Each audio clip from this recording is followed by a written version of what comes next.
Multi-passionate people are chronic overthinkers. You have got so much ideas, so much talent, but success is 90% mindset. And this is a creative philosophy that if you employ, you'll be able to create your own reality, make the money you want, have the purpose, etc., etc. And this is the difference between living a fearful life versus a creative life. And you're a creative person, so you can create your own reality in decision making. So let me explain. Every life or business decision has a binary answer, okay? You either reject uncertainty or you embrace uncertainty. So what does reject uncertainty mean? It means that you have a goal. You want to start a business, a podcast, YouTube, book, whatever. You're at the start line. You don't know where the finish is. You don't know which path is. You don't know all the steps of the path. So you want to avoid failure. That's what your brain's thinking. So your brain comes up with all these different strategies. Is this the right idea? How do you know it's the right idea? What happens if we're wasting our time? What happens if this happens? What happens if this plus this happens? What happens if we look stupid? And now you're stuck, paralyzed by your own potential. You're stuck in decision paralysis. And that means you're not taking action. You're stuck spinning your wheels, which creates a lot of stress and anxiety. And that means you're going to fail. Because if you're not taking action, you're going to fail. Then you're trying to avoid pain, but your self-esteem is directly linked to your productivity. So if you're not being productive, that means you're beating yourself up. What happens is you're creating stress and anxiety, and then you start procrastinating, because procrastination is your emotional management system avoiding the stress and anxiety of not being productive. And that is very painful, because not only do you really want to do the thing, you're not doing it and you know you're self-sabotaging yourself, and now you're doom scrolling and you're beating yourself up. You also want to avoid cringe.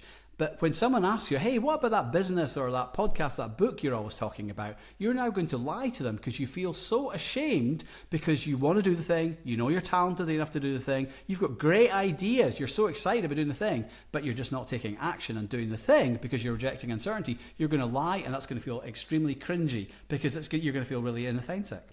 Or, alternatively, you can embrace uncertainty. So what does that mean? That means that you're at the start, you don't know where the finish end is, you've got the same goals, you don't know which path is, you don't know what all the steps are, but you're going to surrender to failure, pain, and cringe. Because you know on the path to success, you're going to experience some failure. Maybe you're going to take, a dead end or the wrong route or whatever. It doesn't really matter. You're going to experience some levels of failure, which are called obstacles. You're going to overcome those obstacles and you're going to be successful. You're going to experience pain because, well, you're going to have to get out of your comfort zone. You have to learn new skills. You have to grow as a human, grow as an entrepreneur, grow as a creative, learn new things. So that means you're going to experience pain. You're also going to experience cringe because you've got these amazing ideas. You're an innovator, you're a visionary, which means your ideas have never been put out in the public before, okay? Maybe they exist in different, forms, and you've just joined the dots to create, something new.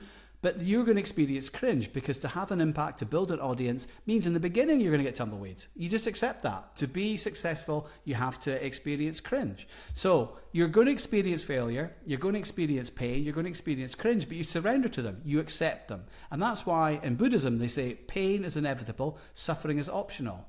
Either way, you're going to experience failure, pain, or cringe. But this way you're resisting it, which is creating suffering, and this way you're accepting it, which means that you're going to be successful. So I hope this helps. Peace out.